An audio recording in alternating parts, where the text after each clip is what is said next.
ከበሽር አልአሳድ መንግስት መገርሰስ በኋላ ፀሐይ የወጣላት በመሰለችው ሶሪያ ዳግም አስከፊ ግጭት ተቀስቅሶ ትክክለኛ ቁጥሩ እስካሁን ባይረጋገጥም ከ70 በላይ ሰዎች መገደላቸውን አዣንስ ፍራንስ ፕሬስ ዘግቧል። የበሽር አልአሳድ ቅሪት ደጋፊዎች ናቸው በተባሉ ሌሎችና በአዲሱ የሶሪያ መንግስት ታማኝ ተዋጊዎች መካከል በሰሜን ምዕራብ ሶሪያ የሩሲያ የጦር ሰፈር በሚገኝበት የላታኪያ ግዛት የተቀሰቀሰው ግጭት ከአልአሳድ ፍርጠጣ በኋላ በሶሪያ ምድር የተከሰተ እጅግ ደም አፋሳሹ ጥቃት ስለመሆኑ ተነግሯል። ሶሪያ ከ14 ዓመታት በላይ ከዘለቀውና በመቶ ሺዎች የሚቆጠሩ ሶሪያውያን ከተገደሉበት የእርስ በርስ ጦርነት በኋላ ደዌ ሆኖብኛል ያለችውን የበሽር አልአሳድ መንግስትን ያስወገደችው ከዛሬ 3 ወራት በፊት ነበር። ይሁንና አሁንም መሬቷ በደም ከመታጠብ አየሯም በባሩድ ጭስ ከመታፈን አልዳነም። በአስከፊ ሰቆቃ ጥላ ስር ለዓመታት የዘለቁት ሶሪያውያንም ከአዲሱ መንግስት መምጣት በኋላ የገቡበት ፈንጠዝያ ተዳፍኖ በማያባራው የተፋላሚ ኃይሎች ግጭት ለዳግም ስደት፣ እርዛትና መከራ እየተዘጋጁ ያሉ ይመስላሉ። ከቅርብ ከእስራኤል እስከ ቱርክ፣ ከሩቁም ከሩሲያ እስከ አሜሪካ በሶሪያ ጉዳይ እጁን ያላስገባ ሀያል አገር የለም።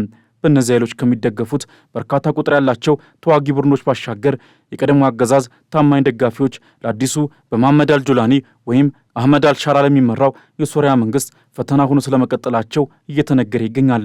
በተለይም ሶሪያን እንደ አውሮፓውያን አቆጣጠር ከ1971 እስከ 2004 ድረስ የመራው የአልአሳድ ቤተሰብ የወጣበትና ከፍተኛ ተቀባይነትን የተጎናጸፈበት የአላዊት ማህበረሰብ ሸሽቶ ሩሲያ ለገባው የአልአሳድ መንግስት ታማኝ ሆኖ መቀጠሉን በተለያየ መንገድ እያሳየ ነው። የአላዊት ማህበረሰብ አባላት ሃይማኖታዊ መሰረት ከሶሪያ አጠቃላይ የህዝብ ቁጥር ግማሽ ያህሉን ከሚሸፍነው የሱኒ እስልምና በመጠኑ የተለየ መሆኑም ከፖለቲካ አስተሳሰብ ባሻገር የሜዲትራኒያንን ባህር ታኮ የሚገኘው የሰሜን ምዕራብ ሶሪያ ክፍል ከተቀረው የሶሪያ ክፍል ጋር ቁርሾ ውስጥ እንዲገባ ሌላው የልዩነት መንስኤ ስለመሆኑ ይገለጻል። በተለይም የአልአሳድ ታማኝ ደጋፊዎች እንደሆኑ የሚነገርላቸው አላዊቶች በስፋት በሚገኙባቸውና ከባህሩ አቅራቢያ ባሉት የላታኪያና የታርተስ ግዛቶች በተደጋጋሚ የሚከሰቱት አለመረጋጋቶች ድል አድርጎ ወደ ቤተ መንግስት ስለገባው አልጆላኒ ወይም አህመድ አልሻራ እንቅልፍ ያሳጡት ዋነኛ ችግሮች ናቸው ይላል የአልጀዚራ ዘገባ። እንደ ዘገባው ከሆነ በትላንትናው ዕለትም በላታኪያ ግዛት በጃብሌ ከተማ አቅራቢያ የቀድሞው የአልአሳድ ተዋጊዎች በተለያዩ የውጊያ ቀጠናዎች በከፈቱት ድንገተኛ ተኩስ ከ15 በላይ የሚገመቱ የአዲሱ መንግስት የጸጥታ አባላትን ገድለዋል። የመንግስት የጸጥታ ኃይሎች የቀድሞ የአልአሳድ ኮማንደር የሜጀር ጀነራል ሶሃይል አልሐሰን የትውልድ መንደር በሆነችው ቤት አና በህገወጥ የጦር መሳሪያ ዝውውር የተጠረጠረን ሰው በቁጥጥር ስር ለመዋል ባቀኑበት ወቅት ተቃውሞ ካስነሱ የመንደሪቱ ነዋሪዎች ጋር መጋጨታቸው ለአዲሱ ጦርነት ዋነኛ መንስኤ የሆነ ክስተት እንደነበር ኤኤፍፒ አስነብቧል። ከግጭቱ በኋላ የመንግስት ኃይሎች በስፍራው ተከታታይ ወታደራዊ ዘመቻዎችን ያካሄዱ ሲሆን ክስተቱም ታጣቂ ቡድኑ በአዲስ መልኩ እንዲደራጅ ግጭቱም እንዲስፋፋ ገፊ ምክንያት ስለመሆኑ ተነግሯል። የአልአሳድ ተመራጭ ወታደር እንደነበር የሚነገርለትና የሶሪያን የቀድሞ ልዩ ኃይል ይመራ የነበረው ሜጀር ጀነራል ሶሃይል አልሐሰን የቀድሞው የአልአሳድ መንግስት ያካሄዳቸውን አብዛኞቹን ውጊያዎች የመራ ስለመሆኑ ይነገርለታል። በቅጽል ስሙ ነብሩ ተብሎ የሚጠራው ሶሃይል አልሐሰን ከአልአሳድ መንግስት መውደቅና ከአማጺ ቡድኖች ድል በኋላ ያለበት ትክክለኛ ስፍራ ባይታወቅም የሰሞንኛውን የመንደሪቷን ግዛት ጥቃት መምራቱን የሀገሪቱ የጸጥታ ኃላፊ ለሶሪያ መንግስት የዜና ጣቢያ ሳና ተናግረዋል። በቤት አና የመንግስት ኃይሎች ታጣቂዎቹን ለመደምሰስ በሄሊኮፕተር የታገዙ ጥቃቶችን የከፈቱ ሲሆን ግጭቱ ተባብሶ ቀጥሎ ከአዲሱ መንግስት መምጣት በኋላ አስከፊ የተባሉንና ከፍተኛ የሞት መጠን የተስተናገደበትን ጦርነት እንዲከሰት ዳርገዋል። ወደ ለየለት የእርስ በርስ ጦርነት ያመራው ግጭቱ የሁለቱንም ወገኖች ተዋጊዎችና ንጹሐንን ጨምሮ ከ70 በላይ ሶሪያውያን እንደተገደሉበትም የሶሪያ ሰብአዊ መብቶች ታዛቢ ቡድን አስታውቋል። ከጥቃቱ በኋላ በአልአሳድ ዘመን የነበረ አንድ ኮማንደር የባህር ዳርቻ ጠባቂ ሬጅመንት የተባለ የአልሻራ መንግስት የሚገዳደር አዲስ ተዋጊ ኃይል መቋቋሙን ይፋ የሚያደርግ የቪዲዮ ምስል ለቋል። የሶሪያ አዲሱ መንግስት የጸጥታ ኃይሎች በወሰዱት የአጸፋ እርምጃ ደግሞ ከ28 በላይ የተዋጊ ቡድኑ አባላት ስለመግደላቸውም የዘገበው አዣንስ ፍራንስ ፕሬስ በርካታ ቁጥር ያለው የመንግስት ጦር በደርዘኖች በሚቆጠሩ ወታደራዊ ተሽከርካሪዎች ተጭኖ ከቀድሞ ፕሬዚደንት አልአሳድ ታማኝ ኃይሎች ጋር ለመዋጋት ግጭት ወደ ተቀሰቀሰበት ስፍራ እያቀና ይገኛል ብለዋል።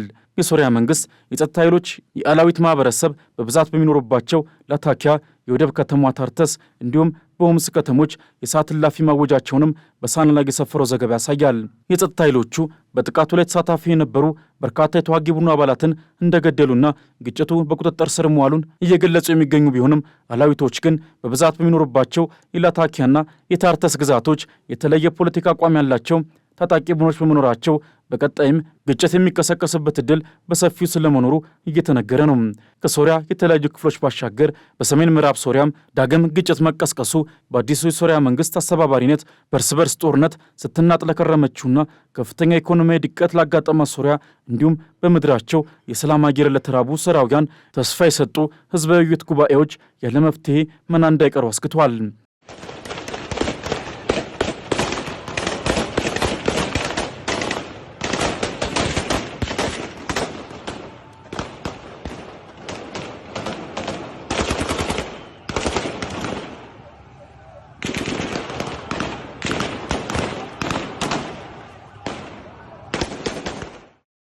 ለዓመታት የዘለቁና በአያሌ ሀገራት በብርቱ የሚዘወሩ ውስጣዊ ግጭቶችን አርግቦ ለሶሪያ ዳግም ሰላምና መረጋጋትን ማስፈን የአዲሱ የአህመድ አልሻራ መንግስት ከባድ የቤት ሥራ ሆኗል። የሶሪያ መንግስት መከላከያ ሚኒስቴር ቃል አቀባይ ኮሎኔል ሐሰን አብዱልጋኒ ከሀገሪቱ ጦር ጋር ግጭት ውስጥ ለገቡት የበሽር አልአሳድ ታማኝ ኃይሎች ማስጠንቀቂያ ባስተላለፉበት ወቅት በጃብሌህ አካባቢ ጠንካራ የመከላከያ ኃይል ማስፈራቸውን አስታውቀዋል።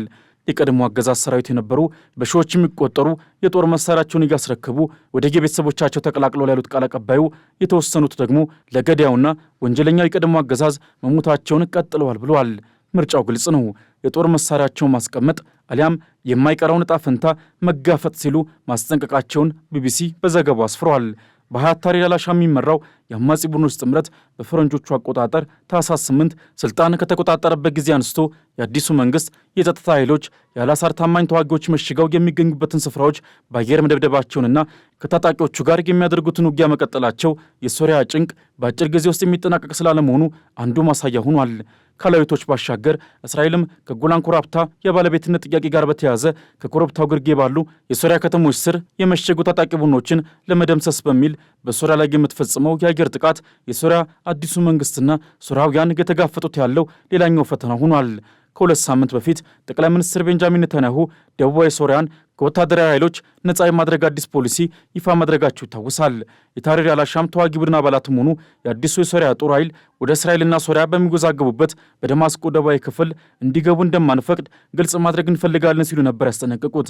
ኔታንያሁ የሶሪያ ኃይሎችን ካስጠነቀቁ ከ3 ቀናት በኋላ የእስራኤል መከላከያ ኃይል የሶሪያ ደቡባዊ ክፍልን በአየር ላይ ጥቃት መደብደቡ ይታወቃል።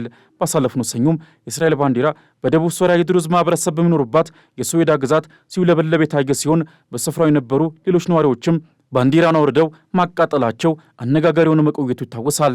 በእስራኤል ድጋፍ ያገኛሉ የሚባሉት ከነዚህ የድሩዝ ማህበረሰቦች የወጣው ጦር ከላታኪያ ግዛት በተጨማሪም በሶሪያ ደቡባዊ ክፍል ለአዲሱ የሶሪያ መንግስት ፈተና ስለመደቀኑም ነው የሚነገረው።